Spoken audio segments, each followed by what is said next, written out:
Hello, Buttercup. Welcome back to my channel. Today's book tag is an original tag by Bookish, who tagged me in his video, which will be linked in the description box below, but it's the growing up reading tag. So this is more of an open concept tag, so there aren't many questions, so you can make this short or long if you plan to do this tag. Mine's probably going to be a little short because a lot of my books are somewhere. And I don't really think about children's books all that much, maybe because I don't have kids. And probably not planning to have kids or a kid, I don't know. But we're here. We're fabulous. We're going to try our best. Thank you so much for tagging me, by the way, if I didn't already say that. So, what were your favorite and still your favorite children's books? That's the first question. Some of them I have in my office too. I have 2 of them in my office. Shh. And then the rest of them I don't. So you're gonna see this lovely space right there fill up with pictures of the books as I talk about them. Okay, just mentioning the first 2 that I have up here: Rocks and Minerals, Eyewitness Handbooks. Do y'all remember these? I don't even know.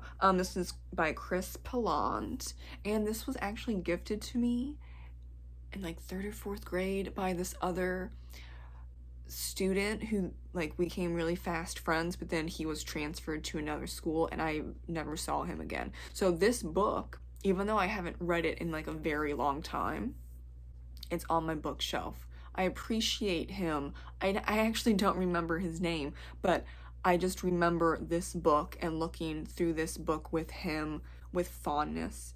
My memory is bad, okay? It's shot from childhood. So I just remember very small snippets. And then I remember being given this book by a teacher, and she said, oh, he's transferred to another school, but he wanted this book to be given to you. And I still think about that whenever I see it on my shelf, and I wanted to mention this book. It's really gorgeous. It just shows, for example, different rocks, but it's just held up very well. It's old, y'all, and it was heavily used in the beginning. I don't know if it's being published anymore, but if it is, and your kids are really into rocks and minerals, you should get it. Now, the next one is Where the Sidewalk Ends by Shel Silverstein, and this is the 40-year edition. And then I actually also have, on accident, on purpose, I don't even know, another copy of it. It's just here, okay? But it's worth 2 copies. It could be one of them is my husband's and the other one is mine. Do I remember which one is whose and what? I don't know, but they're on my shelf. And I remember reading this out loud to my grandparents when we were riding around to a grocery store for them to drop me off at my mom's house. Like, it doesn't even matter. I just read the crap out of Where the Sidewalk Ends. Next up is The Rainbow Fish by Marcus Pfeifster. I think that's how I say that last name, so sorry if I got that wrong, but it's just gorgeous illustrations. I remember running my fingers over all the scales of the rainbow fish and sometimes not even really paying attention to the story, but the illustrations are amazing. Next up is a classic.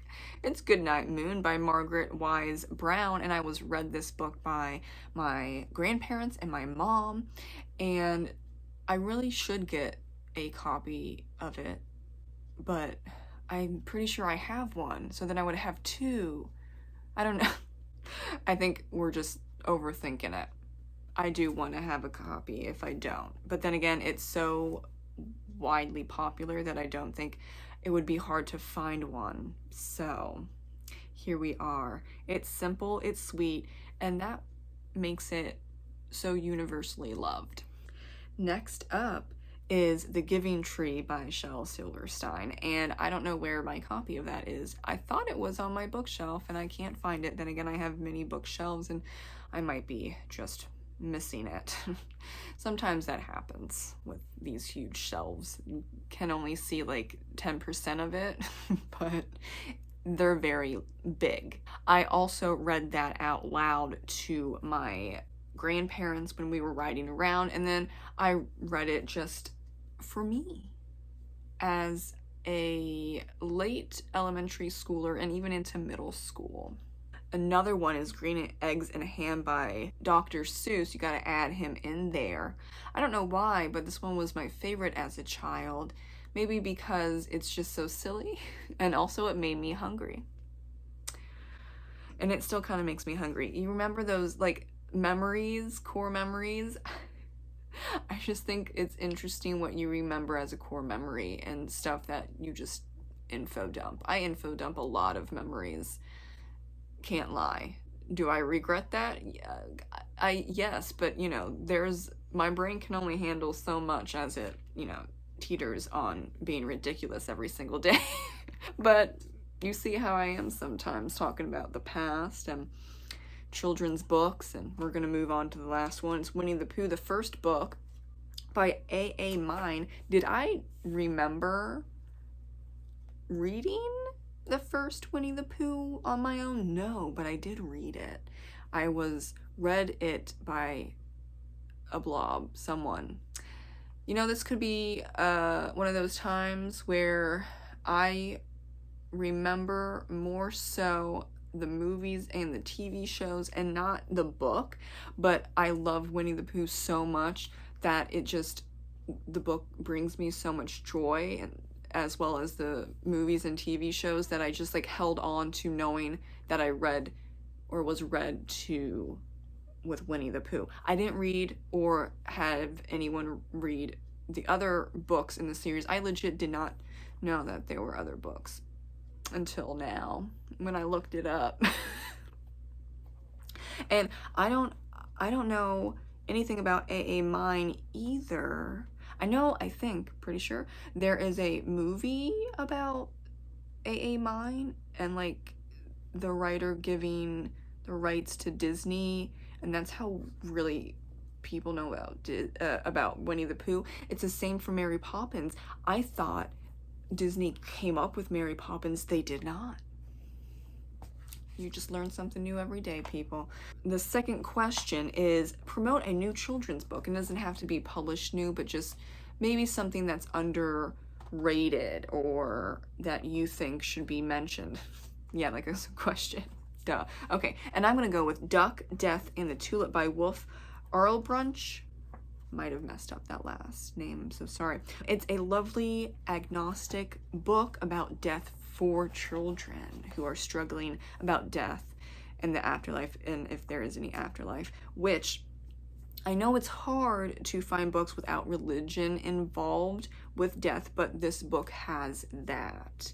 So I do recommend it for those that are agnostic or atheist, or you know, just open-minded, that don't want to have religion involved in talking about death to children. And I think death is really cute. I don't know. That's just me and my tastes. Y'all know I'm spooky, scary skeleton season gal, so are you surprised that I think death is cute?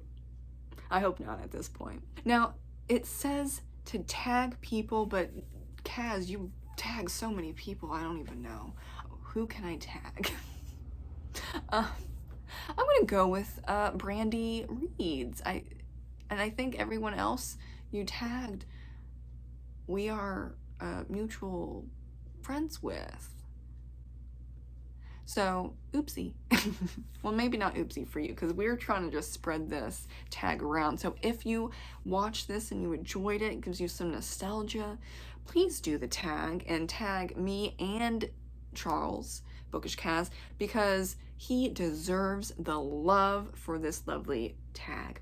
Thank you so much for watching, and I'll see you in the next one. Bye.